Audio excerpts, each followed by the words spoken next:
Welcome to Chapter 9 of our e-commerce program. In this video, we'll explore e-commerce analytics and unit economics, focusing on how to translate traffic and conversion data into real profit and defensible business decisions.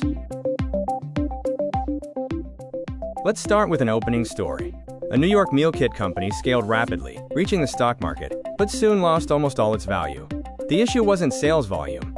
They simply spent more to acquire customers than those customers ever returned in lifetime value. The fatal gap was hidden below their revenue figures.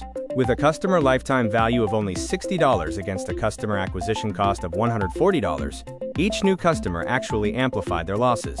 Their CLV to CAC ratio was 0.43, proving that growth without profit is unsustainable. This requires a managerial shift in mindset.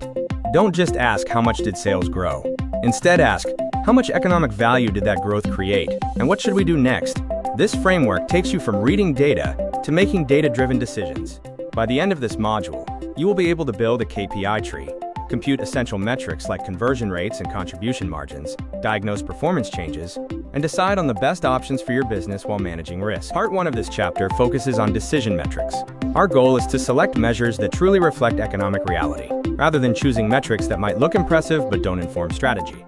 There is a central paradox. Revenue can rise, while a business actually becomes weaker.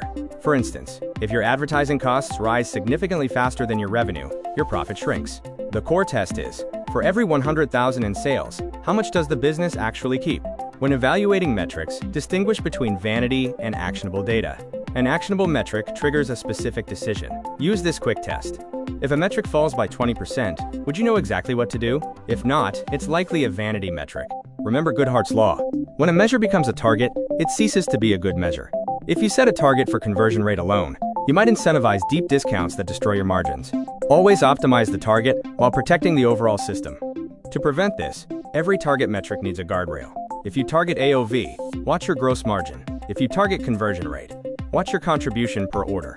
A KPI target without a constraint is simply an invitation to game the system. The KPI tree is essential for connecting every operational metric to profit. It links traffic, conversion, AOV, and margin. A good dashboard rule is to remove any metric that doesn't clearly explain the branch above it, no matter how interesting it looks. Choose one North Star metric, but use a variety of instruments to navigate. Leading indicators like add to cart rates help you forecast, while lagging indicators like cohort-based CLV confirm your actual results. Guardrails, meanwhile, ensure you stay on a safe route. Profit is most manageable when broken into specific, owned levers across 3 layers: outcomes, factors, and operations. Because these factors are multiplicative, even a 10% improvement in one can drive significant growth. Focus your resources on the fastest and cheapest levers. Part 2 covers funnel economics. Here, we analyze the conversion path to identify leaks, quantify their value, and weigh the costs of any potential intervention. Growth relies on 4 levers: traffic, conversion, AOV, and retention. However, there is one non-negotiable 5th condition: margin. Remember, growth without a healthy contribution is simply not sustainable growth. Traffic represents potential, but your click-through rate and conversion rate reveal if that traffic actually becomes demand. A lower volume of traffic that converts well can often produce better business performance than high traffic with poor conversion. Avoid looking only at overall conversion, as it often hides where you are leaking money. By decomposing the funnel into specific stages, from impression to delivery, you can diagnose exactly where the most significant drop-offs occur. When quantifying bottlenecks, remember that a single percentage point increase does not have the same impact across all funnel stages. Because the funnel is multiplicative, understand the relative lift of any improvement to correctly prioritize your efforts. To move from rates to effective interventions, follow this 4-step discipline. Build your model, compare against benchmarks, slice the data to find specific problems, and finally, monetize, by ensuring the incremental contribution exceeds the cost and risk of the intervention. In this mini case, we see that slicing data is often more effective than expensive promotions. By identifying that a specific mobile e-wallet payment method was the cause of a drop, the team could apply a surgical technical fix rather than wasting marketing budget. Now we transition to Part 3, unit economics. We will explore how to translate each order, customer, and channel into clear contribution margins, helping you make informed decisions about thresholds and scaling. Different margin metrics answer different management questions. Remember that fixed costs determine the volume you must reach to break even, while variable costs guide your decision on whether it is profitable to fulfill one additional unit. Before comparing options, classify your costs as variable, stepped, or fixed. This behavior classification is crucial, especially for marketing spend, where performance-based costs are variable, but committed brand budgets are fixed. Unit economics can be surprising. An order with a high selling price of $500,000 might only leave $15,000 for the business, after all costs are accounted for.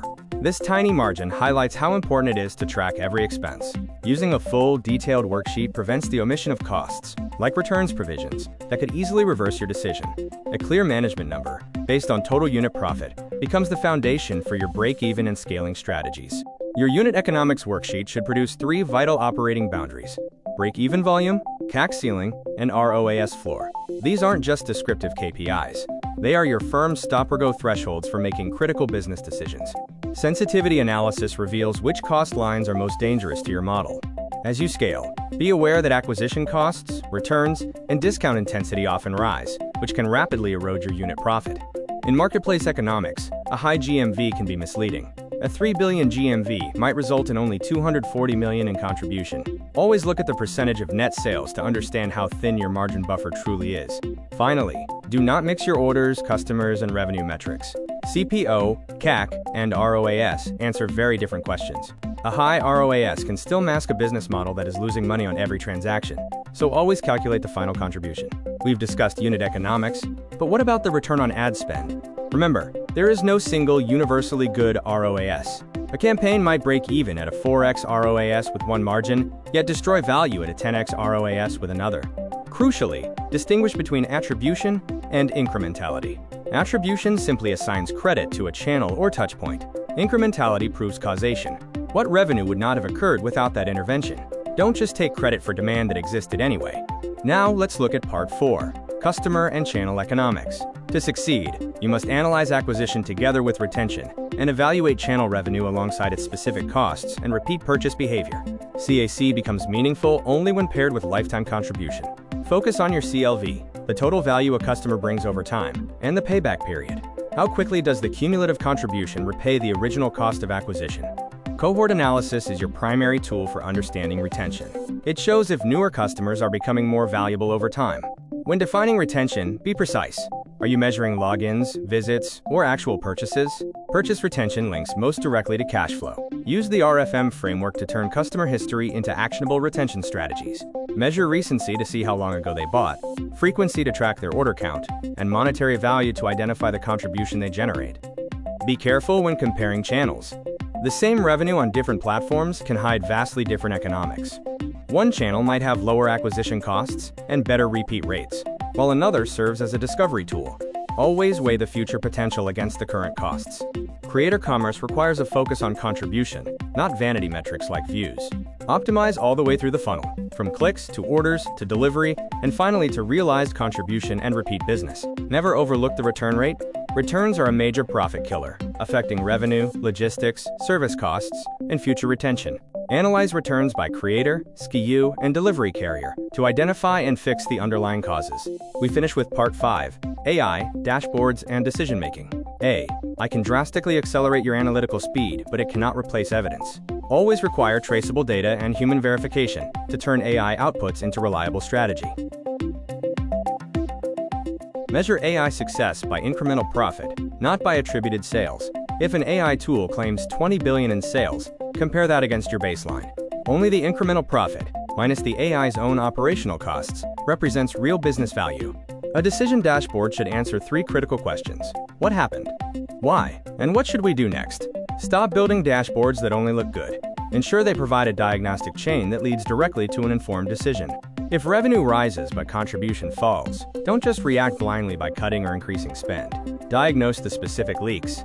Split your contribution data by channel, campaign, and SKU to identify exactly what is eroding your margins. Our final takeaway is clear. Growth does not rescue bad unit economics. It only accelerates them. Whether you are scaling or optimizing, always ensure your model is sound. That concludes our overview of e-commerce analytics and unit economics.